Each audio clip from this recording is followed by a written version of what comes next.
Hey everyone, and welcome to our deep dive today. We're going to be exploring how AI is already really starting to shape the world.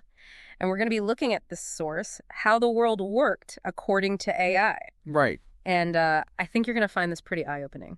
Yeah, it's really fascinating. This isn't like some futuristic fantasy. This is happening like right now. And a lot of times in ways that we don't even realize. Yeah, definitely. Everything from like those lightning fast deliveries we kind of take for granted to the art that we admire online.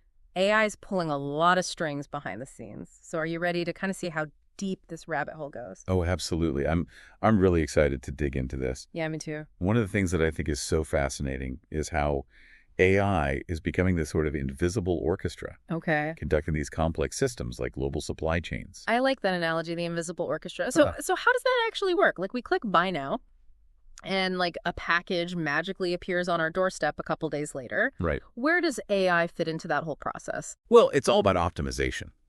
AI is analyzing just mountains of data to forecast demand, plan the most efficient delivery routes, even tell warehouses how much inventory to hold. The source actually mentions that this AI-driven efficiency has led to like a 30% drop in global logistics costs since 2015. 30%? Wow, that's a huge impact. It is. So is it all like sunshine and roses, though? I mean, what happens when this finely tuned system hits a snag? Yeah, well, that's the trade-off with these highly optimized systems. They're incredibly efficient, but they're also potentially fragile. Oh, okay. Even a minor glitch can cascade into major disruptions. Remember that time you went to the store and couldn't find your favorite brand of coffee? Uh-huh. Or saw prices like skyrocket for something you needed? Yeah. That could very well be the result of an AI hiccup somewhere in the supply chain. Wow, that's a sobering thought. It's like we've built this incredibly complex machine, and now we're kind of at its mercy. Yeah. I think it's a valid concern. I mean, as we become increasingly reliant on these AI-driven systems, we need to be aware of their limitations. Okay. And their potential vulnerabilities. Yeah. Maybe we need to build in more redundancy or have backup plans in place. Yeah, for sure. So AI is handling our deliveries, but it's also kind of creeping into these decision-making processes that directly impact our lives, right? Right. I'm talking about things like loan approvals, job applications, even police patrols. That's right.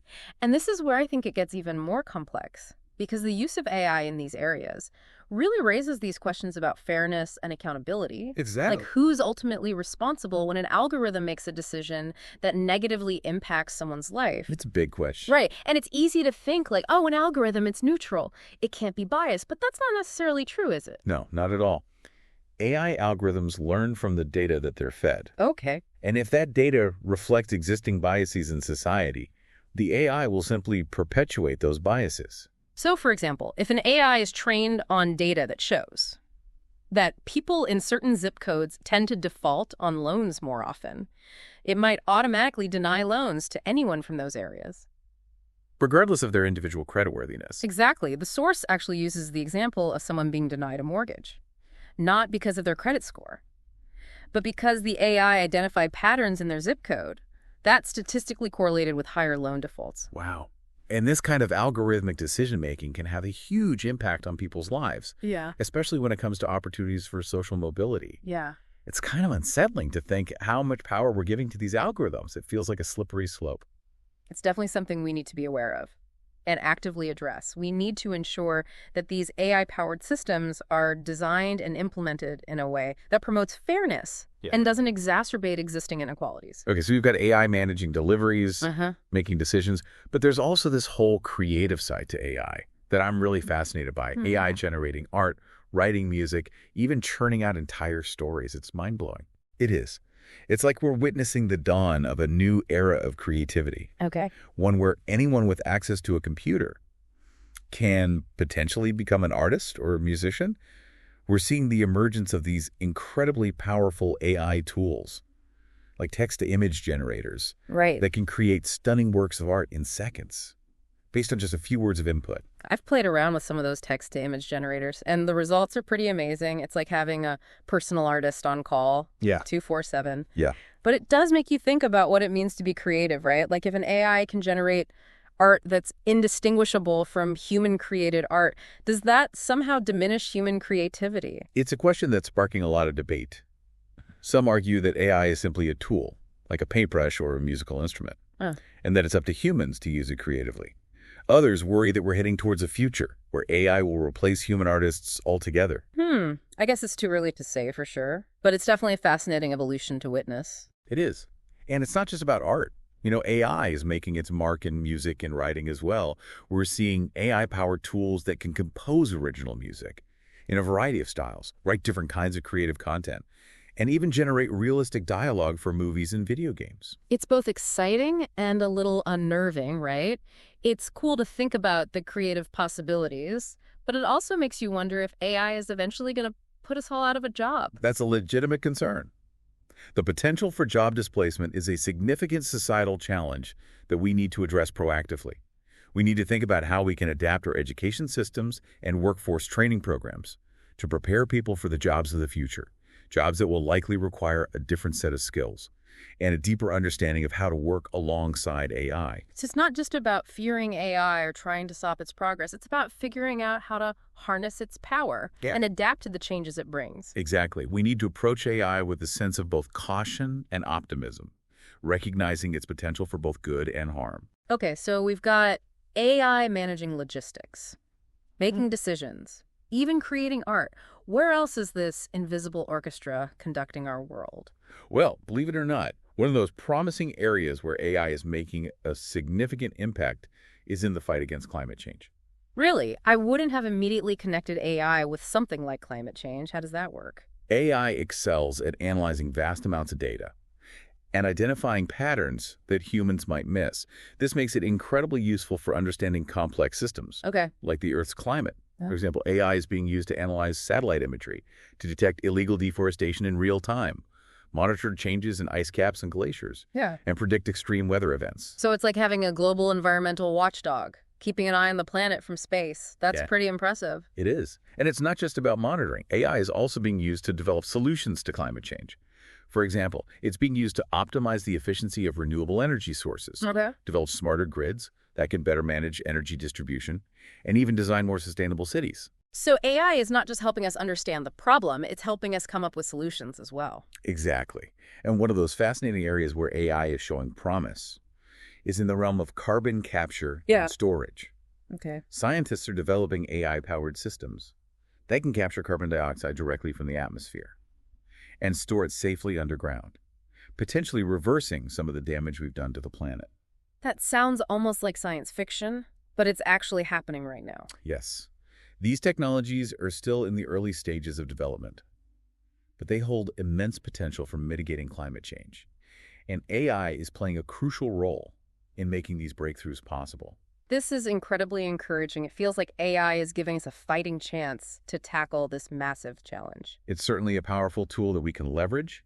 However, it's important to remember that technology alone is not a silver bullet.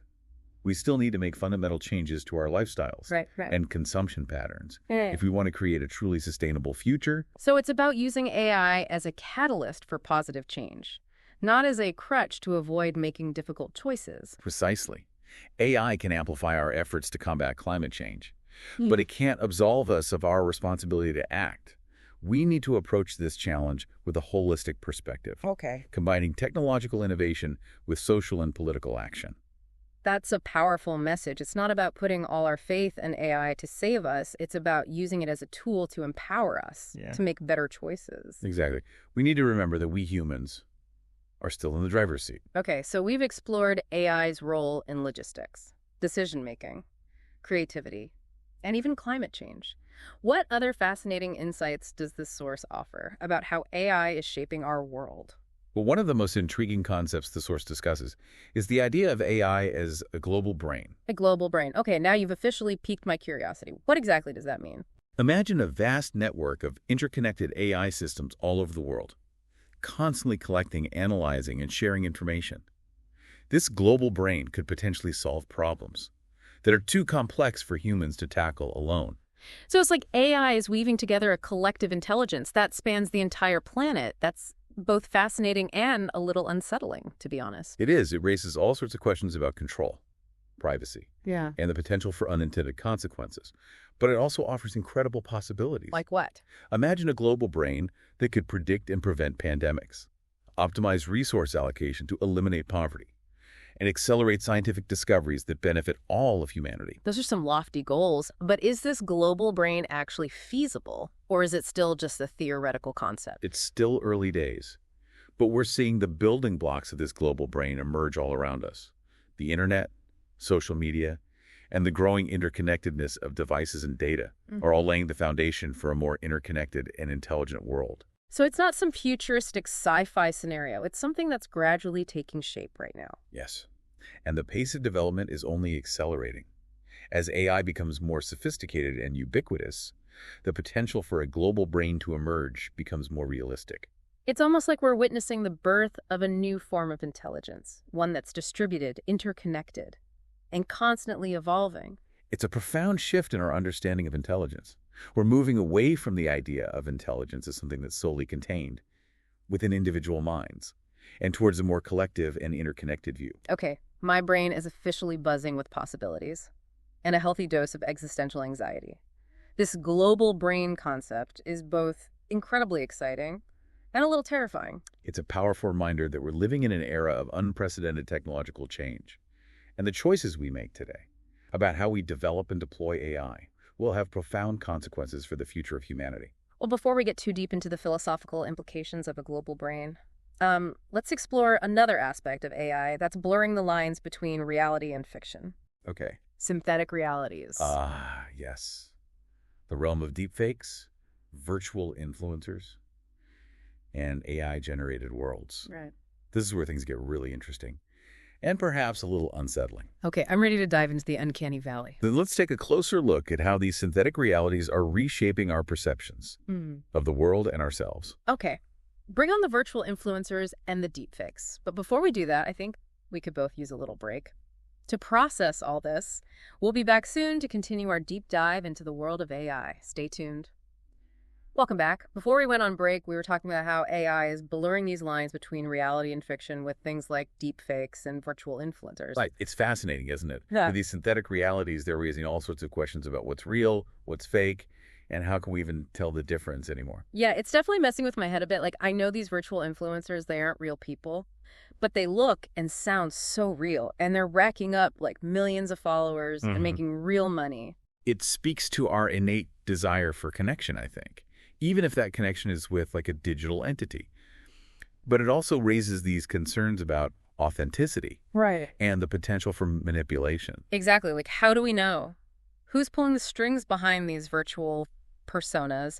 And what happens when they start promoting products or ideas that might not be in our best interests? That's one of the big challenges we're facing.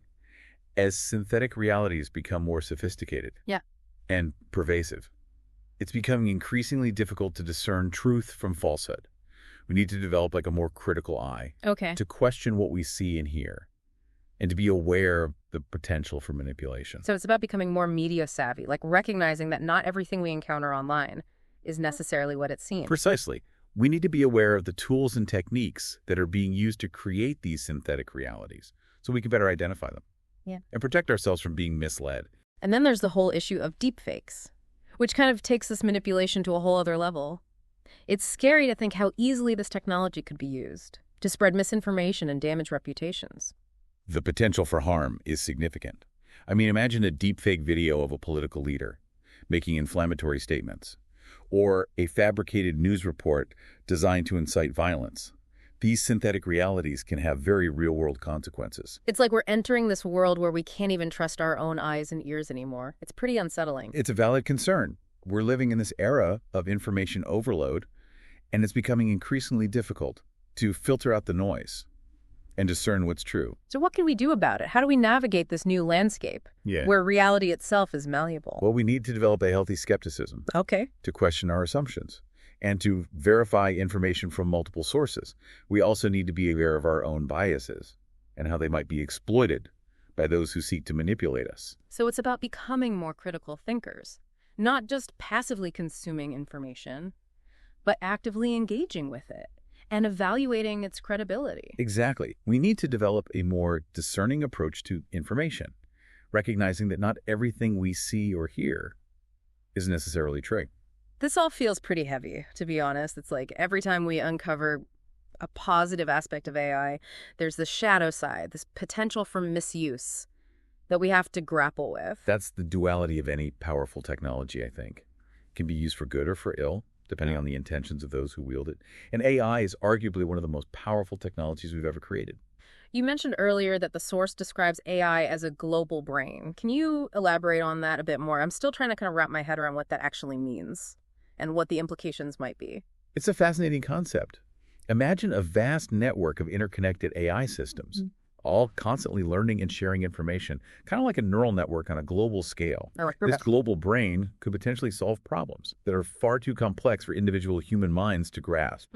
So it's like AI is creating this collective intelligence that transcends national borders and individual perspectives. It's kind of awe-inspiring, but also a little terrifying. It is. It raises all sorts of questions about control, ethics, and the potential for unintended consequences. But it also offers incredible possibilities. Like what? Imagine this global brain being used to address global challenges, like climate change, poverty, and disease. That's a hopeful vision. But who would control this global brain? And how do we ensure that it's used for the benefit of all humanity, not just a select few? Those are the million-dollar questions, and there are no easy answers. It's a challenge that will require global cooperation and a commitment to shared values. We need to start thinking now about how we want to shape this emerging global intelligence, because it's clear that it's going to have a profound impact on the future of our species. It's a lot to process, but it's clear that we can't afford to ignore these questions. Absolutely not. The stakes are too high. The choices we make today about how we develop and deploy AI will have far-reaching consequences for generations to come. Okay, so we've got AI influencing everything, from our online shopping habits to our perceptions of reality. And now we're talking about a global brain that could potentially solve humanity's biggest challenges or lead to unforeseen consequences. It's a complex and rapidly evolving landscape, and it's one that we need to engage with thoughtfully and critically. We can't simply sit back and let technology dictate our future. We need to be active participants in shaping that future. I'm feeling both excited and a little overwhelmed by all of this. Where do we even begin to wrap our heads around such a transformative technology? I think a good starting point is recognizing that AI is ultimately a reflection of ourselves. It's a tool that we've created, and it's up to us to decide how we use it. So the future of AI is not predetermined. It's something that we're actively shaping through our choices and actions. Precisely. We have the power to steer AI in a direction that benefits humanity. But it's a responsibility we can't take lightly. That's a powerful message. It's not about fearing AI or rejecting it outright. It's about understanding its potential and guiding its development in a way that aligns with our values. Exactly. We need to approach AI with a sense of both wonder and caution, recognizing its power to both transform our world for the better and amplify our own flaws. This conversation has definitely given me a lot to think about. I'm curious to kind of explore some of these specific applications of AI in more detail. What does this source have to say about how AI is being used in fields like healthcare and education? Let's dive into those areas and see how AI is already making a difference in people's lives. Lead the way. We've been on quite a journey exploring this world of AI. It really feels like it's touching like every aspect of our lives in some way. Yeah, it's truly remarkable how pervasive AI has become. From the mundane to the extraordinary, is reshaping our world at an accelerating pace. Before the break, we were talking about AI's potential to revolutionize fields like healthcare and education. What kind of impact are we seeing in those areas? Well, AI is already making significant inroads in healthcare, particularly in the areas of diagnostics and treatment. Yeah, I've heard about AI being used to detect diseases like earlier and even develop personalized treatments. Can you give us some concrete examples of that? Absolutely. One area where AI is showing great promise is in the analysis of medical images. Okay. Algorithms can now detect subtle patterns in X-rays, MRIs, and CT scans that might be missed by human radiologists, leading to earlier and more accurate diagnoses. That's incredible. I mean, early detection is so crucial for so many conditions. Exactly. And AI is also being used to develop personalized treatment plans by analyzing a patient's genetic information, medical history, and lifestyle factors. AI can help doctors tailor therapies to individual needs, leading to more effective treatments and better outcomes. It's like having a virtual medical assistant that can sift through mountains of data and provide insights that would take a human doctor years to uncover. That's a great analogy. And AI's role in healthcare is only going to expand in the coming years. We're seeing the development of AI-powered surgical robots, virtual nurses that can monitor patients remotely, and even algorithms that can predict the likelihood of future health problems. It sounds like AI is going to fundamentally transform the way we deliver and receive healthcare. It's already happening. Yeah. And while there are certainly challenges to address, such as ensuring equitable access to these technologies and maintaining patient privacy, Right. the potential benefits are enormous. So what about education? How is AI being used to kind of improve learning and teaching? Well, AI is making its mark on education in a number of ways. One exciting area is personalized learning. Okay. AI algorithms can analyze a student's strengths, weaknesses, Yeah. and learning style to create tailored lessons and activities that cater to their individual needs. So it's like having a personal tutor that can adapt to each student's pace and learning preferences. Exactly. AI can also provide real-time feedback and guidance, helping students stay on track and identify areas where they need extra support. And for teachers, AI can automate time-consuming tasks like grading and lesson planning, freeing up more time for them to focus on individual student needs. It sounds like AI has the potential to revolutionize both the teaching and the learning experience. The possibilities are vast. AI can make education more accessible, personalized, and engaging. It can also help bridge the gap between students with different learning abilities and provide opportunities for lifelong learning. It's inspiring to think about how AI can empower individuals and transform entire systems, from healthcare to education. It's a testament to the power of human ingenuity and our capacity to create tools that can improve our lives in profound ways. As we wrap up our deep dive today, I'm left with a sense of both awe and caution. You know, AI is clearly a powerful force that's reshaping our world at an incredible pace. And while it offers incredible opportunities to solve some of humanity's biggest challenges, it also raises important questions about control, ethics, and the future of our species. I couldn't agree more. We need to approach AI with a sense of responsibility, recognizing that the choices we make today will have far-reaching consequences. It's up to us to ensure that AI is used to enhance our lives and create a more equitable and sustainable future for all. Well, thank you so much for sharing your insights with us today. It's been an enlightening conversation. It's been a pleasure discussing this fascinating topic with you. The future of AI is still being written, and it's an exciting time to be a part of this journey. To our listeners, thank you for joining us on this deep dive into the world of AI. We hope it sparked your curiosity and encouraged you to think critically about the role of technology in our lives. Until next time, keep exploring, keep questioning, and keep learning.